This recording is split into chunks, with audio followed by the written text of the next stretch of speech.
রাধার মহিমা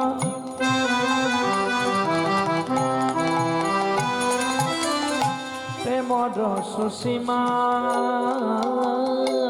রাধার মহিমা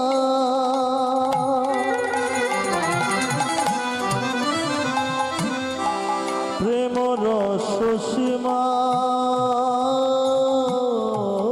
জগতে জানা তো কে গো সখী জগতে জানা তো কে যদি গৌরী নদিয়া নাই আসিত যদি গৌরী নদিয়ায় নাই আসিত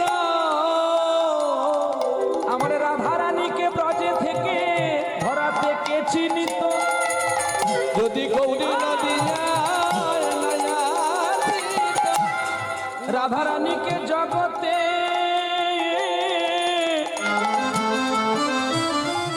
বলকে চিনিত যদি গৌরী নদিয়ায় নাই আসিত রাধার মহিমা প্রেম রস সীমা রাধার মহিমা প্রেম রস সীমা আদি জগতে জানা তো কে রাধার মহিমা প্রেম রস সীমা জগতে জানত কে বলকে জানা তো কে জানা তো বল বল কে জানত কে জানত আমার গৌরাঙ্গ রূপে যদি নদিয়ায় জন্ম না নিত কে জানত আর কে জানিত আমার রাধারানীর গুণের তত্ত্ব কথা কে বলিত কে জানত কে জানত একাকিনী একাকিনী আরে একাকিনী একাকিনী ব্রজের লীলা প্রকাশ করতে এলো ব্রজের চিন্তামণি নাই রে একাকিনী একাকিনী আমার মধুর বৃন্দা বিপিন মাধুর আরে মধুর বৃন্দা বিপিন মাধুরী আদি প্রবেশ চাতুরী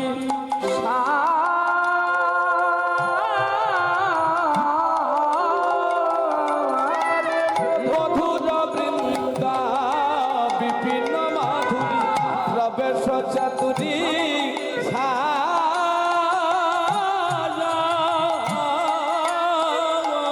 ও ভাই রে বড় যুবতী আজ ভাবির ভকতি হরে বড় যুবতী ভাবের ভক্ত ভাই রে সকতি হইত আমার সকতি হইত ওরে গাও গাও পুন শ্রী গৌরাঙ্গের গুণ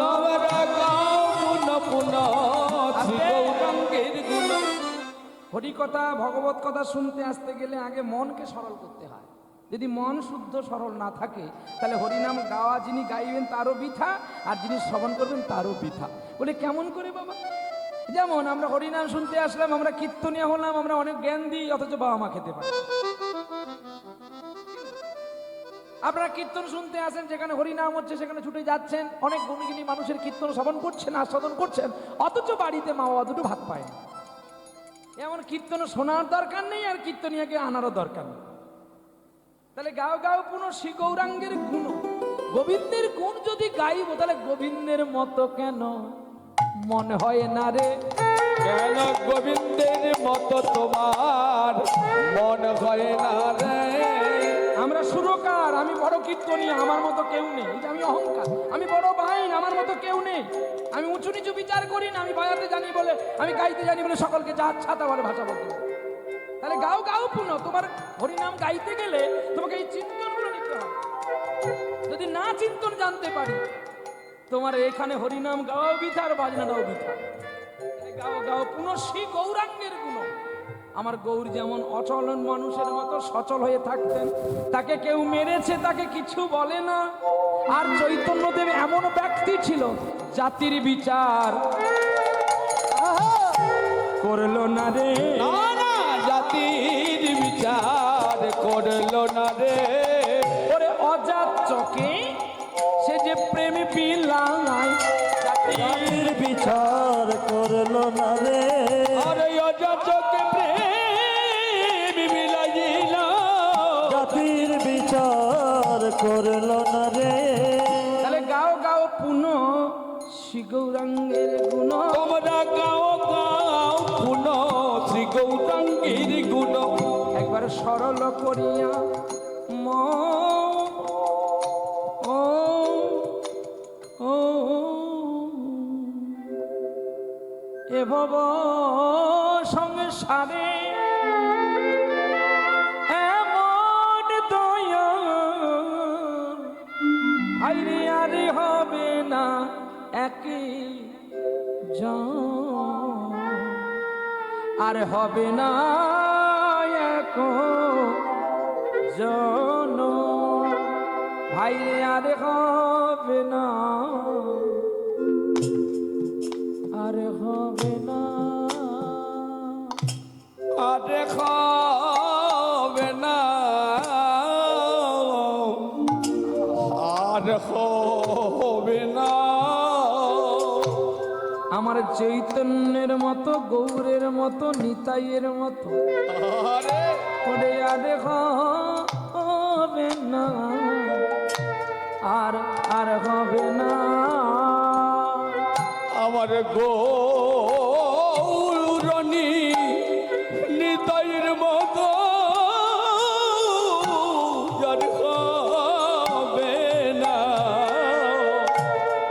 আর হবে না বলি কেন আর হবে না কেন না গৌরের মধ্যে কি গুণ ছিল যে আর কেউ হতে পারবে না এই দেখ গৌর ছিলেন যুক্তিবাদী আর তার সঙ্গে আরেকজন ব্যক্তি ছিলেন তিনি ছিলেন প্রেমবাদী যুক্তি প্রেম একত্র খাড়া করলে যুক্তিকে পরাজিত হতে হয়েছে প্রেমকে বড় করে রাখা হয়েছে।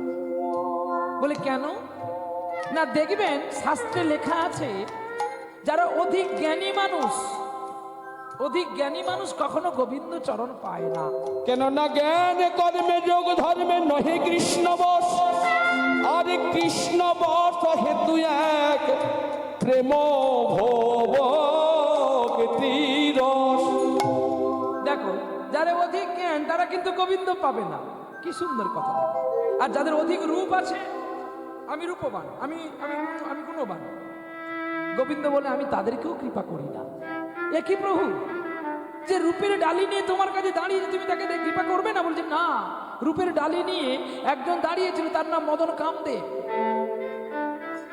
সেই মদন কামদেবে আমার কাছে পরাজিত হয়েছে কারণ বিশ্বের মধ্যে যদি রূপবান হই আমি বিশ্ববান মধ্যে গুণবান যদি হই আমি বিশ্বের মধ্যে ধনবান অর্থবান যদি যশমান হই সেটা কেবলমাত্র আমি তুমি নয়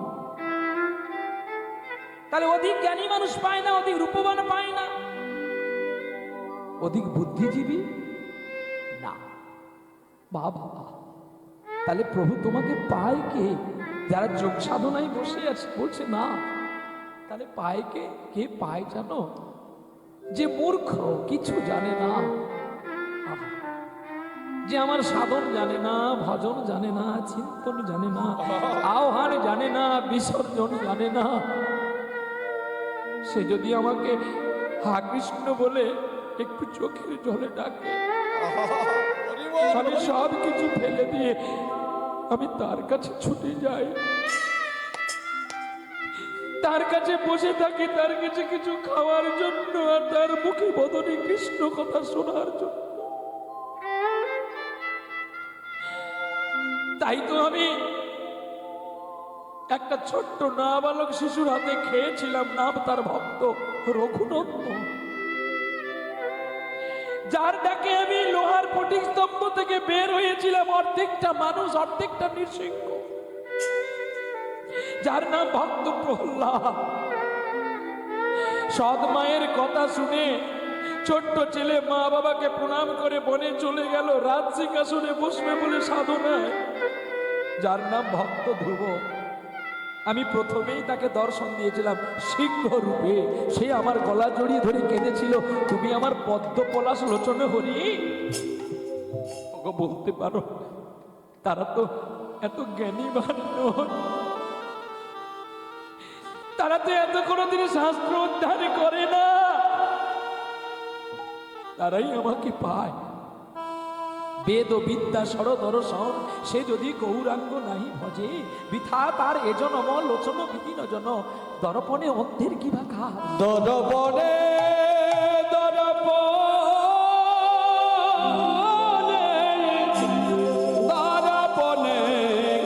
অন্ধের কি বারে। অধিক জ্ঞানী মানুষ যা, অধিক রূপবান যা, অধিক ধন অর্থ যার, অধিক অহংকার যার, সে যেমন অন্ধ মানুষ তেমন। জীবনে কোনোদিন প্রতিজ্ঞা করতে নেই, জীবনে কোনোদিন অহংকার করতে নেই আমি বড় কীর্তনী, আমি বড় ভাই। এই দিন যেদিন তোমার মনে এসে যাবে, সেদিন থেকে তোমার ধ্বংসের পতন শুরু হয়ে যাবে। সঙ্গীতের সাধনা মা সরস্বতী নিজেই জানে না যে গোবিন্দের রস কত, গোবিন্দ নিজেই জানে না তার আদি অন্ত কোথায়। আমরা কোথায় আছি বলতে পারো? আমরা কেবলমাত্র, আমরা বলা ভুল হবে, আমরা মানে বহুজন, আমি মানে একজন। আমি একটা নদীর কেবলমাত্র বালির কোনা, জোয়ারের জল আসলে ডুবে যায়, আবার ভাটা হলে কত ভক্ত মারিয়ে চলে যায়। যদি ভক্তের মতো ভক্ত হয়, তার চরণ রেণু পাওয়াটাও আমার জীবন সার্থকতা লাভ করবে। চলো তাহলে সেই গোবিন্দের গুণকীর্তন গাইতে গেলে, গোবিন্দের গুণকীর্তন আস্বাদন করতে গেলে আমাদের আপনাদেরকে স্বচ্ছ সরল মন নিয়ে গান গাইতে হবে। চলো নিতাই গৌর, তাহলে গাও গাও পুনঃ শ্রী গৌরাঙ্গের গুণ সরল করিয়া মন, এভব সংসারে এমন দয়াল। দয়াল মানে যিনি দান দেন করে, বলছে না, দয়াল মানে যিনি দান দেন করে তিনাকে দয়াল বলা হয় না, যিনি দান দেন করে তাকে বলে দাতা। আর যিনি যিনি যিনি কোনো বিচার করে না, উঁচু নিচু বিচার করে না। ভগবান রামচন্দ্র তো ব্রাহ্মণের সঙ্গে বন্ধুত্ব করতে পারত, কেন করলো? কেন একটা চণ্ডালের সঙ্গে করলো? হ্যাঁ, ব্রাহ্মণ কুলে জন্ম নিলে ব্রাহ্মণ হওয়া যায় না যদি তার কর্ম না ঠিক করা হয়। আর চণ্ডালের ঘরে জন্ম নিয়ে সদা রামচন্দ্রের জন্য কান্ত কুহক চণ্ডাল। তাই তো রাম চিত্রকূট পর্বত থেকে নেমে মন্দাকিনী নদী পার হবে বলেই গোক চণ্ডালের সঙ্গে বন্ধুত্ব করেছে। গোক চণ্ডালকে বলছে, তুমি আমাকে পার করে দাও, তোমার এই কাষ্ঠতরি আমি সোনা করে দেব। তখনই रामचंद्र बोलते प्रभु जी मेरा एक बात है ना, क्या ना आप सच्चे हैं, आपका बात भी सच्चे है, आपका चरण भी सच्चे है, झूठा जो है हम है। प्रभु तुम्ही सत्य, तुम्हार बार्ता सत्य, तुम्हार चरण सत्य, मिथ्या যদি হই শুধু আমি। प्रभु गो जो आदमी पत्थर से खाते उसको सोना का धाला का मान कभी भी दे सकता है। যে পাতায় খায়, যে বনে পড়ে থাকে, তাকে তুমি সোনার থালা দিলে কি সে সোনার থালার মান বুঝতে পারবে? তুমি আমার একটা কথা তুমি শোনো, আজকে আমি তোমাকে পার করে দেবো, তুমি আমার সঙ্গে একটা সাহারা করো, আমার সঙ্গে একটা প্রতিজ্ঞা করো যে আমি আজকে তোমাকে পার করে দেবো, পয়সা নেব না, কিন্তু তুমি আমাকে একদিন পার করে দেবে। লক্ষণ রেগে বলছে, কত মানুষ পাবার জন্য পাগল, তুই মূর্খ, তুই তো নিয়ে নিবি। लक्ष्मण जी मैं सच्चा बात कहते हो, तुम भी सत्य हो, लेकिन तुम साथ हो का राम का चरण मैंने चिन सकते हो। तुम साथ हो लेकिन चरण चिन सकते नहीं, तुम चरण चिनते एखोनो पारोनी, आमी पारिनी। प्रभु जी ये तो एक ही बात है, आप क्षत्रिय है, हमको तीर बाण मार के हमको मार डालेंगे, लेकिन मेरा बचन के तो मार डालेंगे नहीं। आहा, তুমি আমাকে মেরে ফেলতে পারো, কিন্তু তুমি আমার বচনটাকে তো মারতে পারবে না। শোনো একবার, আমি এই ছোট্ট মন্দাকিনী নদীর মাঝি, আমার সোনার নৌকো কেন দরকার নেই জানো? সারাদিন পারাপার করে সন্ধ্যাবেলায় বাড়ি ফিরে যায়, নৌকোটা কিন্তু ঘাটে বাঁধা থাকে। সোনার নৌকো হয়ে গেলে আমি যদি রাতের বেলায় বাড়ি চলে যাই, যদি নৌকোটা চুরি হয়ে যায়, পরের দিন আমি কি পারাপার করে আমার ছেলে মেয়ের মুখে দুটো অন্ন তুলে দেব? তাই বলছি প্রভু, এ জনমটা যখন আমার এইভাবেই আছে, সাধারণ আর দুটো দিনের জন্য আমার তোমার কাছে চাওয়ার দরকার নেই, শুধু একটি চাওয়া, আজকে আমি তোমাকে পার করে দিচ্ছি, যেদিন আমি ইহলোক থেকে পরলোকে যাব, কাঁদেব কান্তা কষ্টে পুত্রেরা কেউ আমার সঙ্গে যাবে না।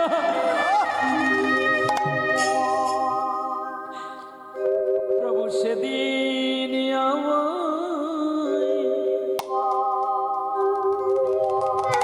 আমায় পার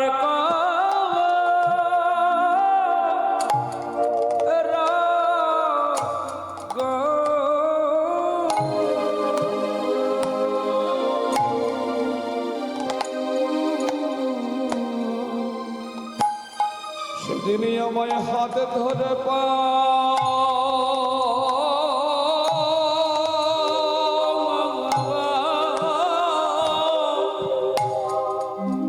হাত ধরে পারে করে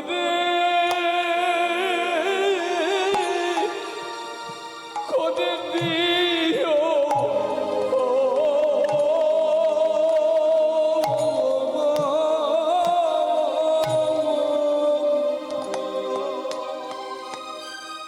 কারণ সেদিন তো আমার সাথী কেউ হবে না। তখন লক্ষণ চিনতে পারল যে গোপ চণ্ডালের মধ্যে কোনো লোভ নেই। যারা কৃষ্ণ ভক্ত হয়, যারা গোবিন্দের অনুচর হয়, দাস হয়, তাদের মধ্যে লোভ থাকে না। প্রভু গো, তাই আমি তোমায় পার করে রাজি আছি।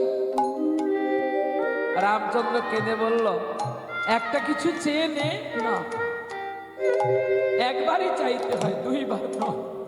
দুবারে চাইলে প্রভু আগের জন্মে যে আমি কম পাবো, আর তোমায় ডাকতে পাবো। আরে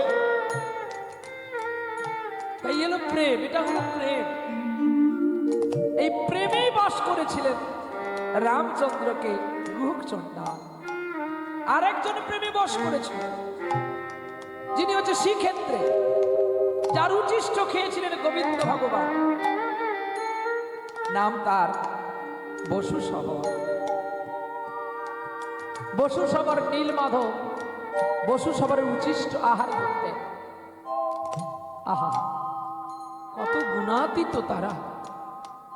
জন্ম নিচু সবর কুলে হতে পারে, কিন্তু মনটা তাদের অনেক উঁচু। আজও মহাপুরাণে কাব্যে তাদের কথা খ্যাতিত অনুচর হয়ে আছে। তাহলে আজকে যাই, আর বিলম্ব করব না। আজকে আমরা মহাভারতের কথা আস্বাদন করব, মহাকাব্যের কথা। তার আগে ছোট্ট করে তাল করে নিয়ে আমরা লীলার মধ্যে প্রবেশ করব। গাও গাও পুনঃ শ্রী গৌরাঙ্গের গুণ স্মরণ করিয়া মন, এ ভব সংসারে এমন দয়াল দেখি নাই কোনজন। দয়াল কাকে বলা হয় জানেন? যিনি কোনোদিন জাতির বিচার করে না। চৈতন্য মহাপ্রভু এই কলিযুগে এসেছিলেন, কোনো জাতির বিচার করলেন না। চণ্ডাল জবন সবাইকে কোলে নিয়ে হরিনাম গেয়েছিলেন। তার প্রমাণ এখনো মায়াপুরে চাপা ফুলের গাছটা দাঁড়িয়ে আছে। মলয় চাঁদ কাজীর সমাধিস্থল করে দিয়ে তার গাছ সমাধির উপরে চাপা গাছের ডাল লাগিয়ে দিয়েছিলেন। চৈতন্য মহাপ্রভু এমনই মহান ব্যক্তি ছিলেন। তাহলে এই পদটি যিনি গিয়েছিলেন, এই বিরল পদ, একদিকে দাঁড়িয়ে আছে নরহরি দাস ঠাকুর, একদিকে দাঁড়িয়ে আছে বাসুদেব ঘোষ। ওরে বাসু কহে, ওরে না গো লোহা মারি রে,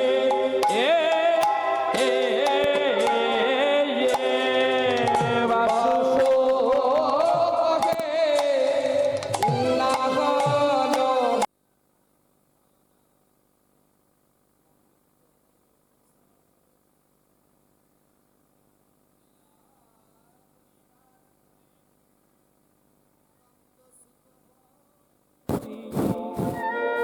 ভুবনে প্রকাশ হন শ্রী গুরু রূপ ধরি। হরে কৃষ্ণ কৃষ্ণ কৃষ্ণ হরে হরে, হরে রাম রাম রাম হরে প্রেম সে বলো রাধা রানী কি, জয় শ্যাম সুন্দর কি, ভক্ত ভগবান কি। সবাই হাত তুলেছেন কি? জয় সবাই হাত তোলেন কি? সবাই হাত তুলেছে কি? সবাই হাত তোলেন। তাহলে কেন হাত তোলা হয়নি বাবা ঠাকুর মা ঠাকুরানি? হাতে ব্যথা। হাত তো তুলতে হবে। বলে হাত না তুললে কি হবে, হাত তুললে কি হবে? বলে প্রতিটা আসরে তো কীর্তনিয়া বলে, যে যার যেরকম পারে সিদ্ধান্তে বলে, কিন্তু অনুচিত কথাগুলো বলেন না। কিন্তু আমাদের কীর্তন আসরে বসে হাত তুললে কি হয় এটা একটু জেনে নেওয়া দরকার। বলে ওটা আমরা জানি, তুমি লীলায় চলো। না, লীলা তো যাবো, তবু শুনতে হবে কি না? আচ্ছা, ছোটবেলায় আমরা সকলে পড়াশোনা করেছি, কেউ করিনি এমনটা না। যখন আমরা যখন পড়তাম তখন স্কুলে স্কুলে সে রুটি দিত, পাও রুটি দিত। এখন আমরা দুটি ভাই ছুটে চলে যেতাম আগে স্কুলে, কারণ যেদিন বৃষ্টি হতো সেদিন আরো তাড়াতাড়ি করে আগে যেতাম। বলি কেন না, অনেকে আসবে না, আমরা বেশি বেশি পাবো। পড়ার জন্য যাইনি, শুধু খাওয়ার জন্য দিতাম। কাজে যে কোনো কারণে যেতাম। তা এখন দেখবেন স্যার যখন মাস্টারমশাই যখন আমাদের নাম ধরে ডাকবে, তখন কিন্তু আমাদের কর্তব্য কি, ইয়েস স্যার কি প্রেজেন্ট স্যার কি উপস্থিত আমরা বলবো। তখন আমাদের রেজুলেশন খাতাতে আমরা যে উপস্থিত আছি আমাদের নামটা কিন্তু সই হয়ে গেল। তখন এক বছর পরে যখন পরীক্ষার পরে আমরা ফেল হয়ে যাই, মাস্টারমশাই আগে খাতা দেখে, রেজুলেশন খাতা, যে কোন ছেলে কতদিন স্কুলে এসেছে। এই প্রতিদিন স্কুলে আসে তবু কেন ফেল, একে আগে ডাকে। ডেকে এর সঙ্গে কথাবার্তা বলবে, তাকে বোঝাবে, তাকে যত্ন করবে। ঠিক তদ্রূপই আমরা হরিনামের আসরে এসেছি। একদিন আমরা সকলেই মর্তলোকে মরতে এসেছি, একদিন আমরা সকলে চলে যাব। যখন চিত্রগুপ্তকে বলবে যমরাজ, দেখো তো এই মানুষটা কতটা পুণ্য আর কতটা পাপ আছে, একটু বিচার করে দেবে। যখন দেখবে না আপনার এতটুকুও পুণ্যের ফল নাই, তখন আপনাকে বলবে কি তুমি জীবনে এতটুকু পুণ্য করনি? বলে কি পুণ্য করিনি? আমি পুণ্য করেছি। বলে কখন? না আরে সেখানে এটা কি যেন বলে, কি যেন গ্রামটা আগে পানাকুয়াতে হরিনাম যজ্ঞ হয়েছিল। আমি সারা রাত প্রহ্লাদের প্রথমে গান শুনেছি, দ্বিতীয় চৈতালি মায়ের গান শুনেছি, পরে আরেকজন ছিল তার গান শুনেছি। তুমি বলো আমি গান শুনিনি? বদমাশি করতে জায়গা পাও না, তুমি আমার নামে বিচার চালাচ্ছ, নালিশ চালাচ্ছ। বলে আরে তুমি তো শুনেছ, কিন্তু এখানে তো খাতায় তুমি ইচ্ছা করে লেখো, তার জন্য দায়ী আমি না। চিত্রগুপ্তকে বলবে 16 রড একটা হিট করে নিয়ে আই দেখি। ও কেমন? আমি লিখিনি না ও লেখেনি, জিজ্ঞাসা করে দেবো, পুরোটাই ওকে ভালো করে দেবো। তখন বলছে তুমি যে হরিনামের বাসরে বসেছিলে, যখন কীর্তনিয়া বলতো নিতাই গৌর প্রেমানন্দে হরি বল, সবাই হাত তুলেছিল, তুমি তুলেছো? বলছি না। তাহলে তুমি হরিনামের স্কুলে থাকবে, হরিনামের রেজুলেশন খাতায় যদি নাম না তোলো, তাহলে এখানে খাতায় উঠবে কি? এবারে আপনার চিন্তা করুন, যারা হাত তোলেননি আপনারা কোথায় সাজা পাবেন? আমি বলবো, আমি এত বড় কীর্তনিয়া নয় যে যারা হাত তুলবি না হাত পাবি না, এই ভাষাটা হরিনামের বাসরে বলতে পারবো না। এই জন্য বলি মা, হরিনামের বাসরে বসলে দুটো বাহু তুলে ভগবানের কাছে আত্মসমর্পণ করতে, বাসুদেব আমি তোমার কাছে কিছু নয়, তোমার কাছে আত্মসমর্পণ করলাম। আবার যদি আমি মানব জন্ম পাই, আবার যেন এমন করে হরিনাম শুনতে আসতে পারিনি। তাই গৌর প্রেমানন্দে হরি বল। চলো তাহলে এবারে আজকে আমরা পুরনো লীলা আস্বাদন করব, মহাভারতের লীলা। একজন দানী আর একজন দাতা। আমরাও আজকে দাতা সেজেছি, 5টা কীর্তনিয়া দলকে এনে অর্থ ব্যয় করছি, 5টা মানুষকে হরিনাম কৃষ্ণ নাম শোনাচ্ছি। কিন্তু তিনি হরিনাম শোনাতো না, তিনি এমন একটি দান করেছিলেন যার জন্য সারা বিশ্ববাসী আজও নয়ন জলে প্লাবিত হয়। জানবে তোমরা ভগবানকে সাত্বিক আহার দাও, আর সেই ছেলেটা ভগবানকে মাংস দিয়েছিল খেতে। আজকে দেখবো ভগবান কেমন করে তুমি মাংস খেতে। আজকে আস্বাদন করব দানবীর দাতা কর্ণের কথা, যে রস মহাভারতের অপ্রচলিত লীলা, যে লীলাগুলো এখনো অনেকের কাছে আস্বাদন করতে পাই।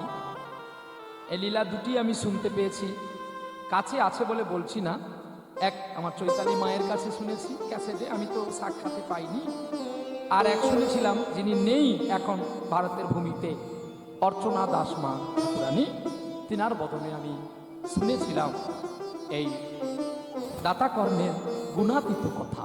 কতখানি ভাব, কতখানি ভক্তি দিয়ে তারা এই অপ্রচলিত লীলাটাকে পরিবেশন করেছিলেন ভক্তের কাছে। ভগবান কৃষ্ণ একদিন চিন্তা করলেন যে বৃন্দাবনে লীলা করতে করতে চিন্তা করলেন যে আমি একদিন মর্তধামে যাব।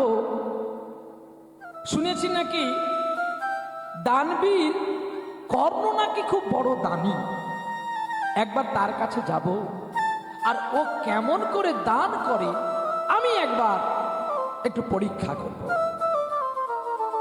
ভগবান নিজে নিজে চিন্তা করলেন, আমার তো এই বেশে গেলে তো আর হবে না, আমাকে বটু ব্রাহ্মণের বেশ ধারণ করতে হবে। আহা, প্রভু আমার ব্রাহ্মণ বেশ ধারণ করে মর্তের পথে অবতীর্ণ করেছেন। আর এদিকে দাতা কর্ণের স্ত্রী আর দাতা কর্ণ দুজনে মিলে গোবিন্দকে পুষ্প দিয়ে আরাধনা করছে, চন্দন দিয়ে চর্চিত দিয়ে পুজো করছে গো।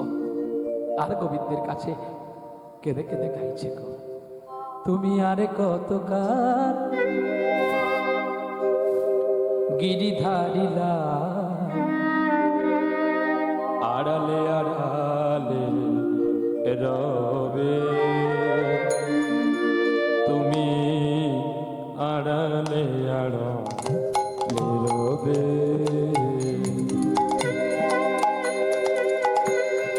আরে কত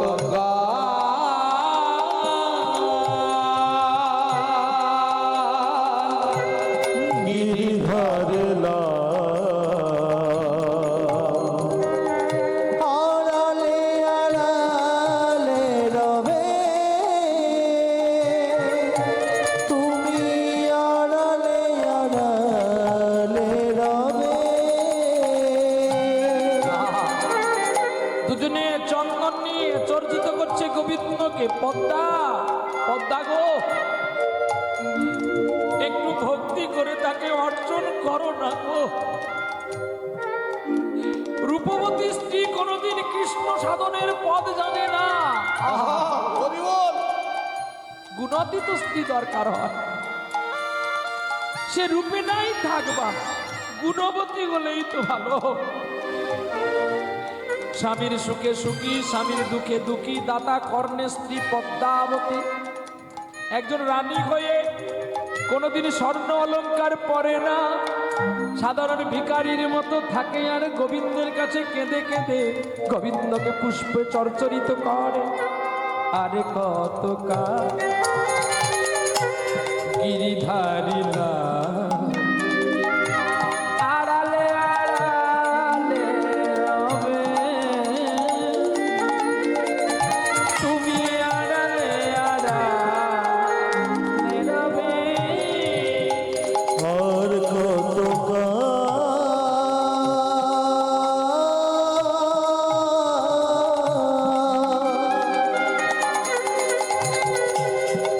তুমি গিরিধারিলা,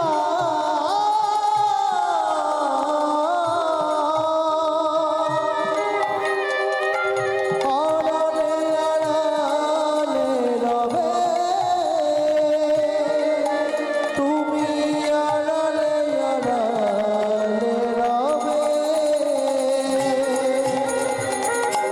দেখা যদি না দেবে ওগো নিরুদয়, তবে কেন আশা দিয়ে পড়ালে গীতা। দেখা যদি যা দেবে ও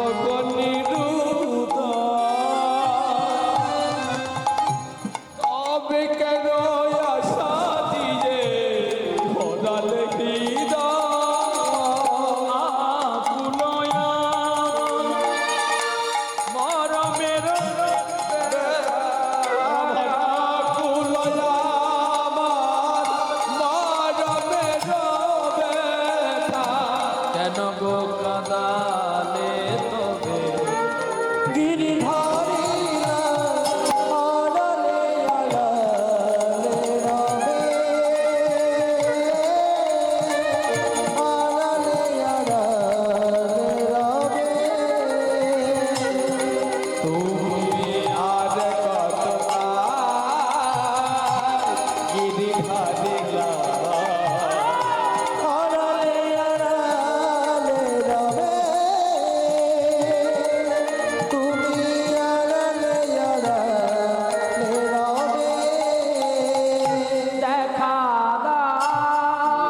একটু আসছি মর্তধাম থেকে ফিরে, প্রভু আমি তোমার সঙ্গে যাব না, আমি নিয়ে যাব, তবে এখন যদি তোমাকে নিয়ে যাই ভক্ত চেনা বড় দুর্লভ আমার পক্ষে হয়ে যাবে।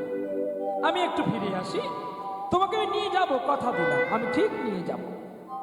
বা গোবিন্দ মন্দির থেকে বেরিয়ে বৃদ্ধ ব্রাহ্মণের মতো একটা ব্রাহ্মণ সন্তান হয়ে গেলেন। আর সন্তান হয়ে দাতা কর্ণের বাড়িতে এসে ডাক দিচ্ছে, কে আছো গো, ভিক্ষা দেহি, ওমা কে আছো, আমায় দুটো ভিক্ষা দাও। বেরিয়ে এসলেন দাতা কর্ণ।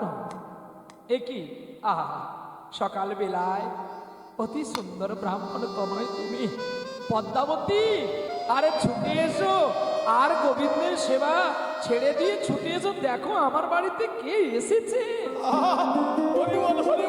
আজকে যাকে আমরা চন্দন চর্চিত করে পুজো করি, তিনি যে আমার ভগবান নয়, তার কি মানে আছে? এসো, আরে পাত্র আনো, পাত্র অর্ঘ করো। আহারে, এসো বাবা, এসো বাড়িতে এসো। সিংহাসন করে বসিয়ে দাতা কর্ণ আর তার স্ত্রী পদ্মাবতী দুজনে মিলে পাদ্য অর্ঘ্য করালেন। আহা, পাদ্য অর্ঘ্য করানোর সময় গোবিন্দ চরণটাকে তুলছে না, কেন বলুন তো? না, যদি চরণ তুলে দেয় দাতা কর্ণ ঊনবিংশতি চিহ্ন দেখতে পেয়ে যাবে। গোবিন্দের ডান পদে আছে 11খানা চিহ্ন, আর বাম পদে আছে 8খানা চিহ্ন। এই ঊনবিংশতি চিহ্ন যদি গোবিন্দের কাছে দাতা কর্ণ দেখে ফেলে,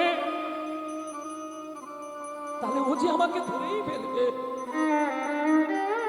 আর বক্ষটাকে ঢাকিয়ে রেখেছে, বক্ষের মধ্যে আছে ভৃগুপদ চিহ্ন। দাতা কর্ণ নয়নের জল দিয়ে গোবিন্দের পাদ্য অর্ঘ্য করলেন। বাবা, কি এত আমার বাড়িতে আগমন, আজ্ঞা করুন আমায়, আমি যেন তব সেবার অধিকার হতে পারি। শুনেছি নাকি তুমি দাতা কর্ণ, তবে আমার বড় প্রয়াস, আমি 7 দিন অভুক্ত আছি। আজ শুক্লা দ্বাদশী তিথি, এই দ্বাদশী তিথিতে আমি তোমার বাড়িতে দুটো অন্ন সেবা করতে চাই। এ কি, আমার কি আনন্দ। পদ্মাবতী, পদ্মাবতী, বিলম্ব করো না, রান্না বসাও, তাড়াতাড়ি গোবিন্দকে ভোগ দাও, আমার অতিথি নারায়ণের সেবা হবে। নিশ্চয়ই নিশ্চয়ই আমার সেবা। না, আমার একটু কথা বাকি আছে বাবা দাতা কর্ণ। বলুন, আপনি আজ্ঞা করুন আমাকে, আপনি আপনি যা বলবেন আমি শুনবো। আমি তোমার বাড়িতে সেবা নিতে পারি, তবে আমি যা দিয়ে সেবা চাইব তুমি দিতে পারবে তো? আগে প্রতিশ্রুতি করো যে আমি যা দিয়ে সেবা করব চাইব তুমি তাই দেবে। নিশ্চয়। দাতা কর্ণ ভাবেন কি আর চাইবে, পনির চাইবে, এর চেয়ে বেশি আর কি চাইবে? ঠিক আছে, কি একটা সোনার থালা চাইবে। আমি কথা দিলাম, এই সত্য অঙ্গীকারবদ্ধ হলাম, তুমি যা চাইবে আমি তোমাকে তাই দিয়ে সেবা দেব। দাতা কর্ণ, শুনেছি নাকি তুমি রাজ্যের বড় দাতা, বড় দানী, তাই আমি তোমার কাছে এসেছি। এত মানুষ থাকতেও আমি কারোর বাড়ি না গিয়ে তোমার বাড়িতে এসেছি, কারণ তোমার বাড়িতে সেবাটা খুব ভালো হবে, তাই আমি তোমার কাছে এসেছি। প্রতিজ্ঞা করার আগে ভেবে নিয়েছো তো? আমি যাহা চাইব তুমি তাই দেবে বলেছ, তার একটুকুরো লুকিয়ে রাখা চলবে না। না না না, সেটা কি করে হয়? আমি দান দেবো কেন লুকিয়ে রাখবো? দিয়েই দেব। শোনো, আমার বহুদিনের আশা, আমি তোমার বাড়িতে যে আজকে দ্বাদশী তিথিতে সেবা করব, আমি একটি বালকের মাংস দিয়ে তোমার বাড়িতে সেবা করব। দাতা কর্ণ অবাক হয়ে গেলেন, নাকি এ তো কোনো সাধারণ কথা নয়, একই ব্রাহ্মণ, একই বললেন আপনি? হ্যাঁ, আবার যার তার ছেলে হবে না, যার তার হবে না, আমি যার তারই ছেলের সেবা নেব। তোমার তো একমাত্র ছেলে আছে, নাম বিষকেতু। ওই ছেলেকে কেটে টুকরো টুকরো করে তুমি যদি আমার সেবা দেবে বলো, তাহলে আমি তোমার সেবায় নিযুক্ত হতে পারি। দাতা কর্ণ ভয়ে কম্পিত হয়ে উঠলেন। যদি আমি অতিথিকে ফিরিয়ে দিই, আমার গৃহস্থের অমঙ্গল হবে,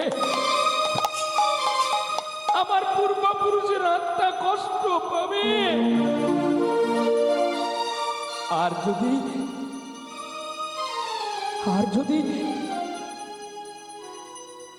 যদি অতিথির সেবা দিতে গিয়ে আমি পুত্রকে হত্যা করি, জগতে আমাকে সকলে কুপিতা বলে বলবে। পদ্মাবতী, পদ্মাবতী ছুটে গেলেন অন্তর সালে। পদ্মাবতী, আমি কি বলতে কি বলে ফেললাম অতিথিকে? কেন, কি হয়েছে তুমি জানো না?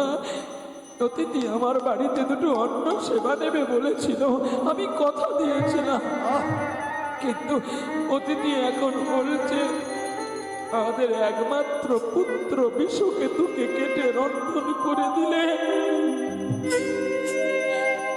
তবে অতিথি সেবা করবে। বলো না, আমি কি করে পারবো? তুমি তো মা, আমাকে উপায় বলে দাও। পদ্মাবতী বললেন, ও স্বামী, পাণ্ডু মহারাজের 5টা স্বামী ছিল। বিপদের সময় একমাত্র সাথী ছিল কৃষ্ণ। 5টা স্বামী মিলেও একটা স্ত্রীর লজ্জা নিবারণ করতে পারেনি। রাজা দানবীর হরিশ্চন্দ্র বিশ্বামিত্রকে দান দিয়ে দক্ষিণা দিতে পারল না বলে নিজের স্ত্রী পুত্রকে লোকের বাড়িতে বন্ধক রেখেছে। ওগো স্বামী, আমি জানি এ কাজ বড় কঠিন, কিন্তু যদি তুমি না অতিথির সেবা দাও, এদিকে তোমার পূর্বপুরুষ কষ্ট পাবে, অতিথির অভিশাপে আমাদের বংশ ধ্বংস হয়ে যাবে। আর যদি বালক হত্যা করে আমরা আমাদের অতিথির সেবা দিই, আমাকে এই জগতে রাক্ষসী বলে ডাকবে, কেউ মা বলে আর ডাকবে না। তুমি জানো না, খিটি আপনি যে মরুদ গোড়া সবার দেখু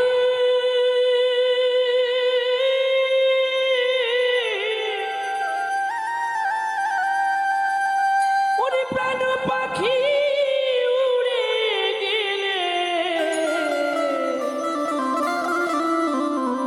ভালোবাসবে না তো কে গো?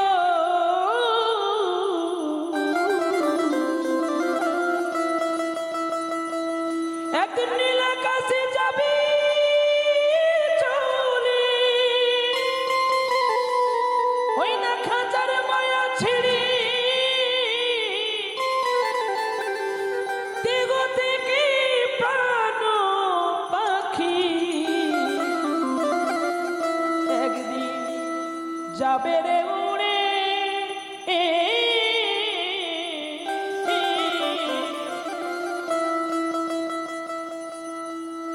किती अपने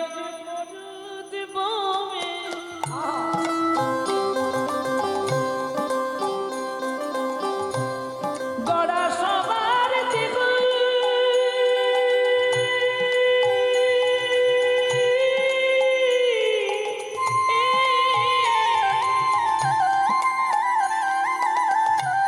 प्राण पाखी उड़े गेले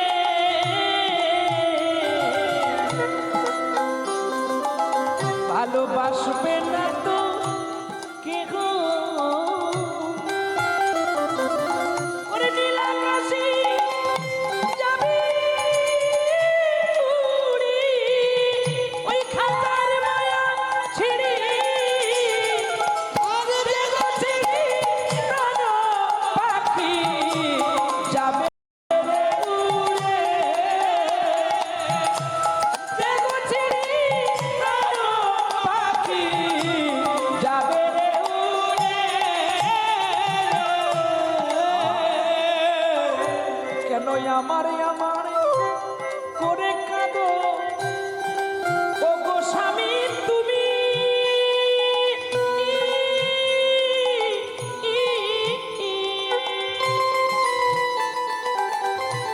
পরম পিতা হয় যে পুত্র আর সকলকে বলতামি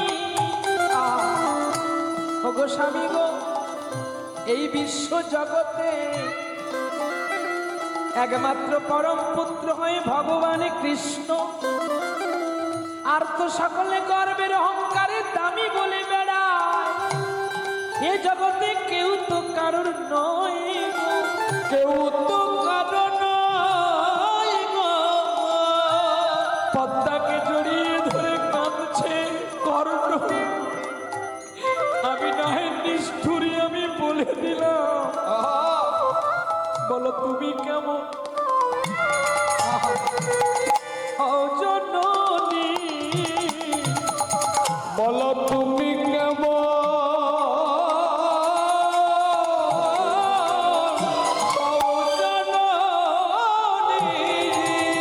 তোমার মধ্যে কি একটু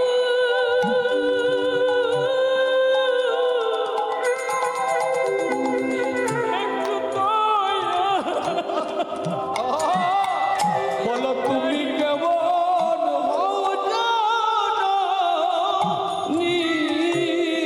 আমি নয় বাবা আমি নয় বলে দিয়েছি তুমি তো আমার স্ত্রী তুমি আমার বিষকেতুর মা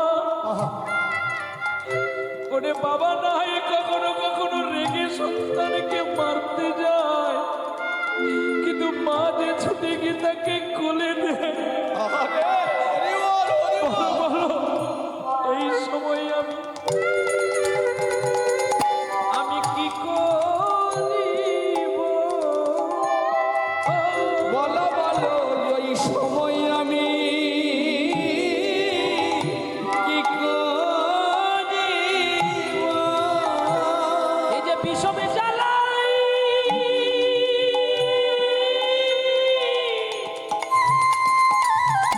আমায় ফেলিলে ওরে বলো বলো এখন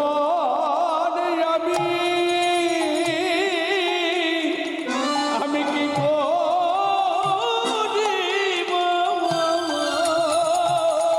দয়াময় তুমি আমায় বলে দাও কি উপায় করলে আমার অতিথি খুশি হবে ছুটে গেলেন অতিথির কাছে দাদা কর্ণ কি অতিথির চরণ জড়িয়ে ধরবে যোগ অতিথি এছাড়া কি কোনো আর কোনো পথে নাই গো বলো বলো এছাড়া কি কোনো পথ নাই গো? কেবল একটি মাত্রই আমার ছেলে বিষকেতু একে যদি আমি তোমায় কেটে রন্ধন করে দিই আমায় বাবা বলার মতো আর কেউ রবে না গো।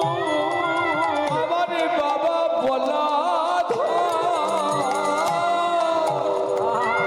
আরে কেউ রবে না।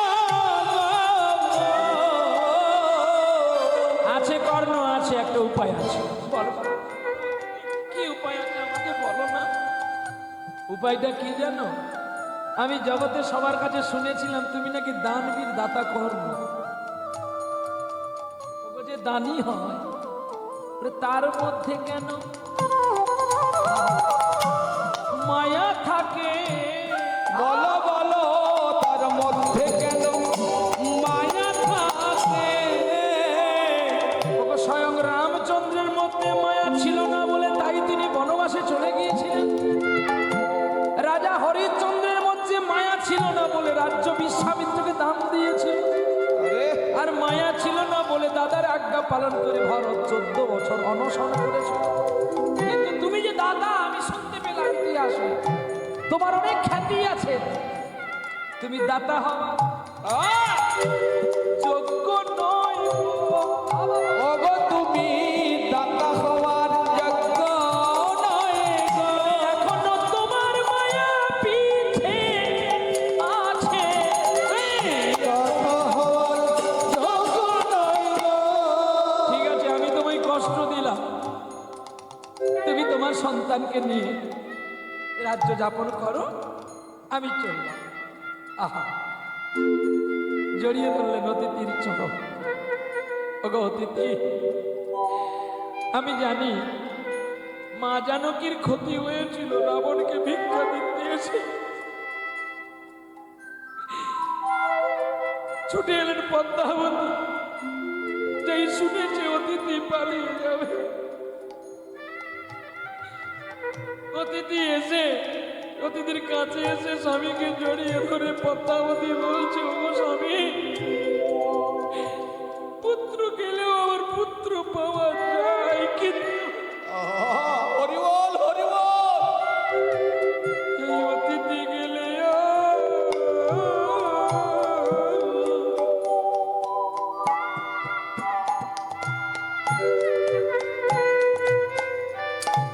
আর পাবো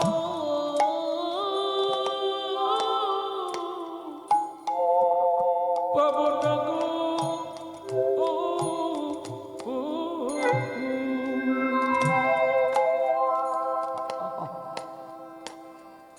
আজ এই অতিথি গেলে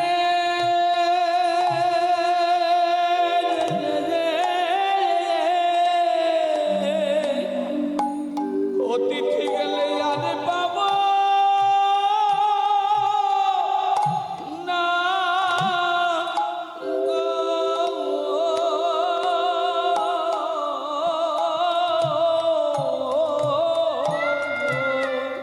এ কি বলছো পদ্মাবতী? আমাদের মা বলে তোমাকে মা বলে কে ডাকবে? আমাকে বাবা বলে কে ডাকবে? কেন? যাকে চন্দন চর্চিত করে পুজো করো সে নাই ডাকবে? পুত্র কি হচ্ছে ভার্য পুত্র পিণ্ড প্রয়োজন, তবে আমাদের মৃত্যুর পরে আমাদের আত্মক্রিয়া কে করবে? পদ্মা, তুমি ঠিক বলেছ, যার কেউ নেই তার তিনি থাকে। চলো, আর বিলম্ব করো না, এক কাজ করো, বিষকেতুকে নিয়ে এসো, তাকে কেটে টুকরো টুকরো করে তার মাংস রান্না করে গোবিন্দকে ভোগ দেবো অতিথিকে।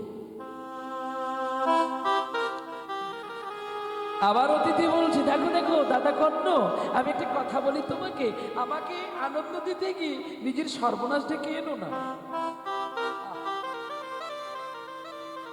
তোমার থাক বটে, আমি চলি না, অন্য একদিন নাই এসে তোমার বাড়িতে সেবা নিয়ে যাবো না গো। অতিথি বিমুখ হলে ধর্ম যে যায় রসদলে। রসাতলে এই কথা শাস্ত্রী বচন। শাস্ত্রী বচন। শোনো, একটা কথা বলি অতিথি, জীবনে আমরা প্রত্যেকটি মানুষ জন্ম নিয়েছি, প্রত্যেকটি জীব জন্ম নিয়েছি মরবো বলে। না না না, আজকে আমি তোমাকে ফিরিয়ে দিতে পারবো না। কারণ একদিকে আমার পূর্বপুরুষ তাকিয়ে আছে, আমার দানের গুণে তারা বৈকুণ্ঠ প্রাপ্তি হবে, স্বর্গ প্রাপ্তি হবে। আমার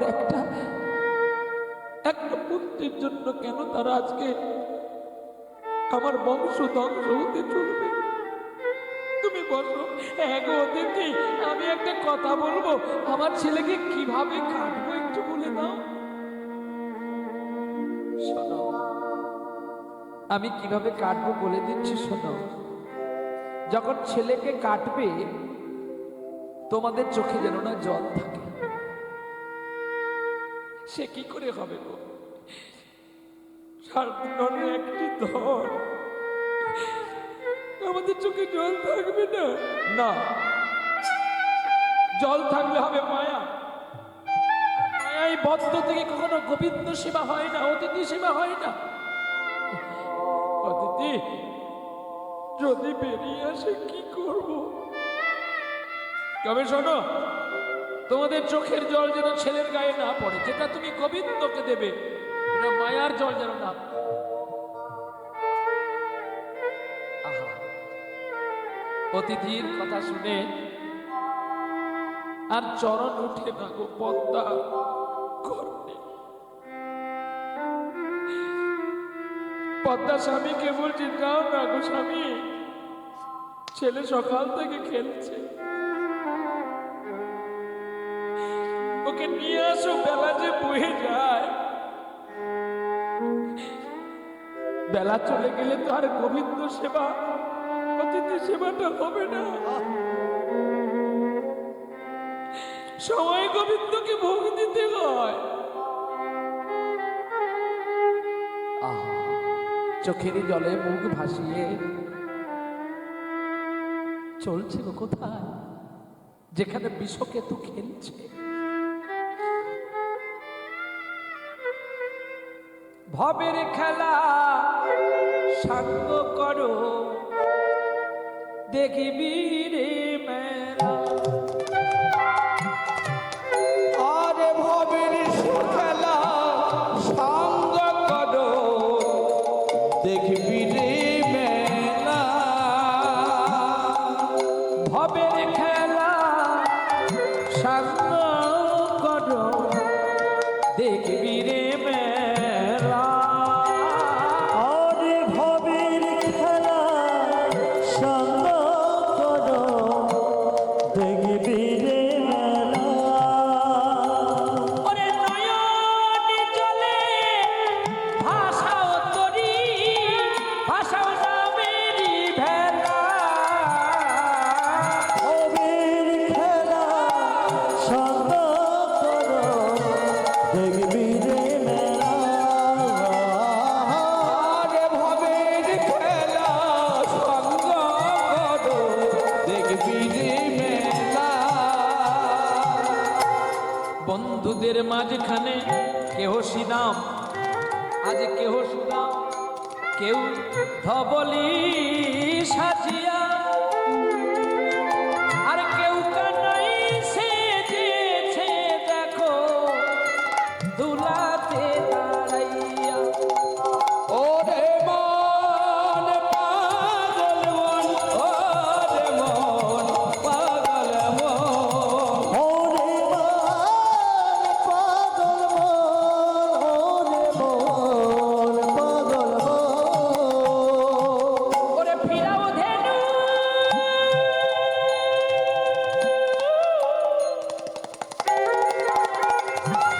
ফিরাও ধেনু রে,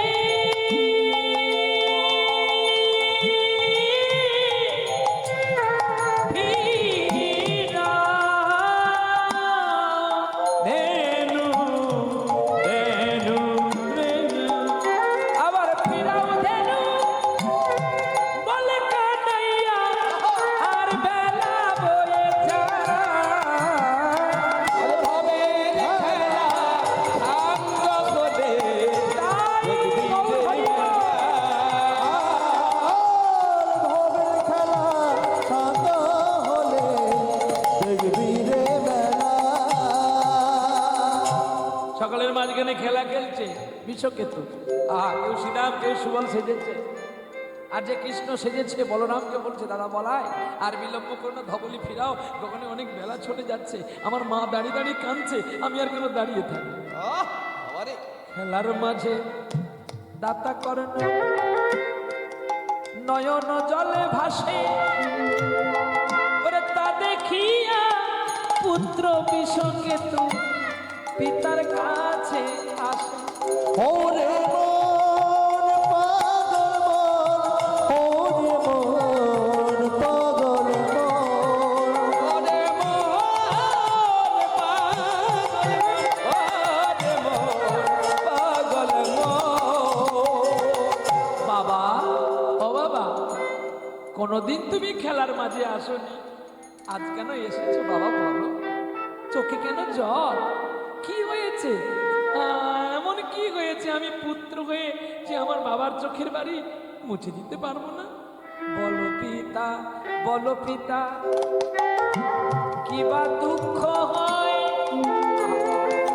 ওরে পুত্রের মতো পুত্র হলেই জগতে দেয় গো পরিচয়।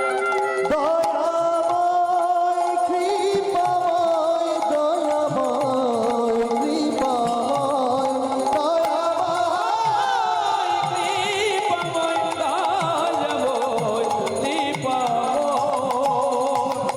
বাবা তুমি আমাকে বলো না, পুত্রের মতো পুত্র যদি না হয় সে পুত্র পুত্র সম, তুমি আমায় আজ্ঞা করো বাবা, তোমার কি হয়েছে? আমি আমি কি পারবো তোমার আশা প্রাপ্তি? পিতা ওগো বাবা তুমি বলো না, কেন নয়ন জলে? ওগো ভাস্য তুমি, অগনয়ন জলে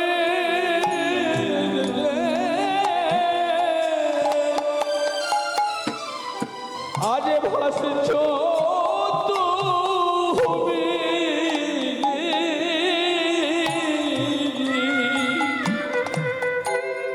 ওরে আমি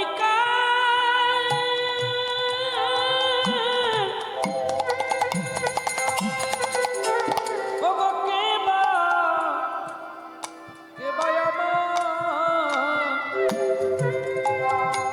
বলো পিতা নয়ন জলে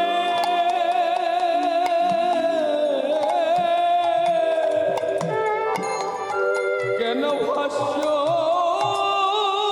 তুমি? তুমি এমন একটি কথা বলো যেন তোমার চোখের জল বুঝতে পারি কি হয়েছে বাবা।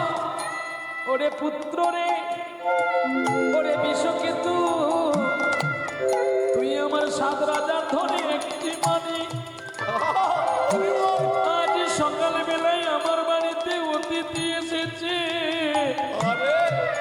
অতিথি আমার বাড়িতে এসে আমার বাড়িতে অন্ন সেবা চাইবে বলল, আমাকে বলেছে আমি যা চাইবো যদি তুমি তাই দিতে পারো তাহলে তোমার বাড়িতে আমি সেবা দেব। আমি তো না জেনে প্রতিজ্ঞায় সত্য করে দিয়েছি, সত্য করে দিয়েছি। আর সত্য করার পরে যখন চাইলাম যে তুমি কি চাও, তখন ওই অতিথি আমায় কি বললো জানিস খোকারে? যেন তোর মাংসে অতিথি সেবা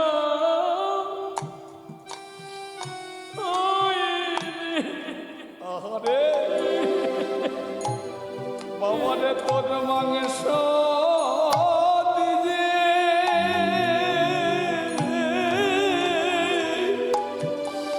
অতিথি সেবা করবে রে।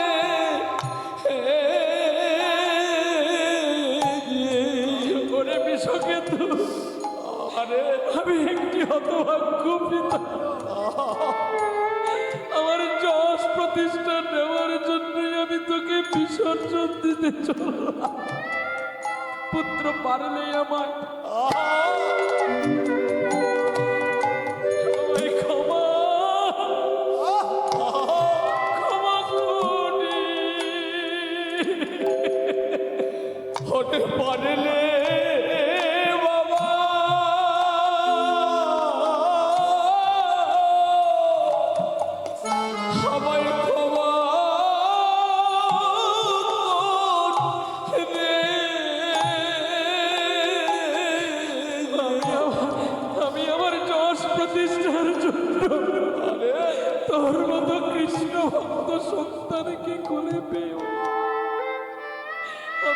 পথে চললাম যেন আর জন্মে তুই আমার বাবা হোস, আমি যেন তোর পুত্র হই রে। সেদিন তুইও আমায় কেটে গোবিন্দ সেবা দিবি। ওরে বলে রে বাবা, ওরে রে মনে, কেমন করে অতিথি সেবা দেব রে। আরে বলে রে ওরে তুই ছাড়াই আমার কেহ নাই রে। তুই রে আমার প্রয়োজনের মনে, তুই আমায় দয়া করে তোমায় বলে দে। ধরি তোমার হস্ত দুখানি, জয় রাধে রাধে বলে, হরি বলে রাধে রাধে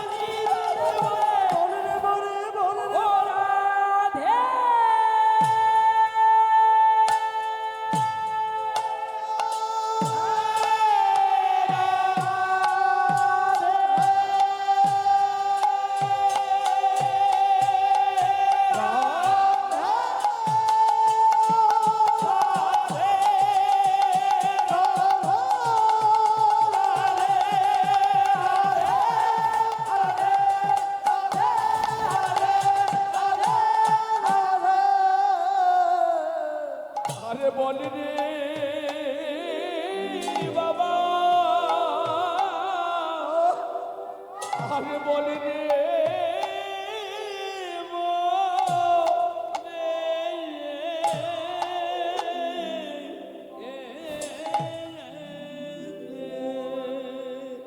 বাবা, ও বাবা, একটা কথা বলবো, মনে কিছু করবে না তো?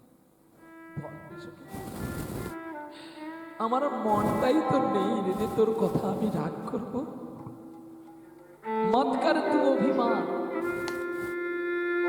বাবা, তুমি যে কাঁদছো আমার জন্য,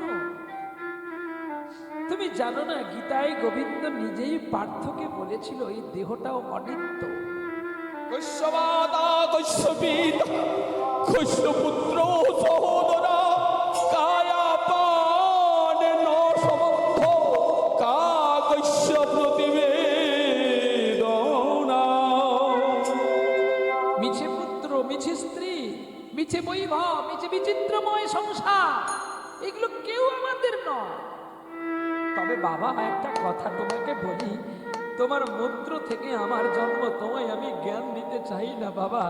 একদিন তো তোমরাই ভগবানের কাছে কেঁদে ভিক্ষা চেয়েছিলে যে গোবিন্দ তুমি আমায় পুত্র দাও যেন আমি তোমায় সেবায় লাগাতে পারি।